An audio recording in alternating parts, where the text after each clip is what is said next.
ICC के बेबुनियाद इल्जामात पाकिस्तान ने मुस्तरद कर दिए। ICC ने अफगान खिलाड़ियों की हलाकत के दावे की कोई आज़ादाना तस्दीक नहीं की। ICC ने मुतनाज़ इल्ज़ाम को साबित शुदा हकीकत के तौर पर पेश किया।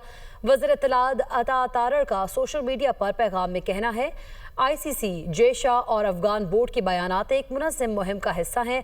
मौजूदा क़यादत में ICC की गैर जानिबदारी पर संगीन सवालात उठ रहे हैं। खेल को सियासत से आलूदा नहीं किया जाना चाहिए। ICC अपनी गैर जानिबदारी और शफाफियत फौरी बहाल करे। ICC किसी मुल्क के दबाव में न आए। आलमी रेगुलेटर को जानिबदारी का तासुर नहीं देना चाहिए। ICC के बेबुनियाद इल्जामात पाकिस्तान ने मुस्तरद कर दिए। ICC ने अफगान खिलाड़ियों की हलाकत के दावे की कोई आज़ादाना तस्दीक नहीं की। ICC ने मुतनाज़ इल्ज़ाम को साबित शुदा हकीकत के तौर पर पेश किया।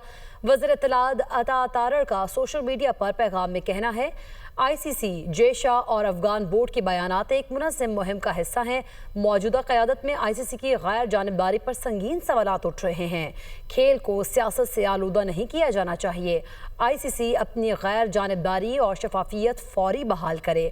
ICC किसी मुल्क के दबाव में न आए। आलमी रेगुलेटर को जानिबदारी का तासुर नहीं देना चाहिए।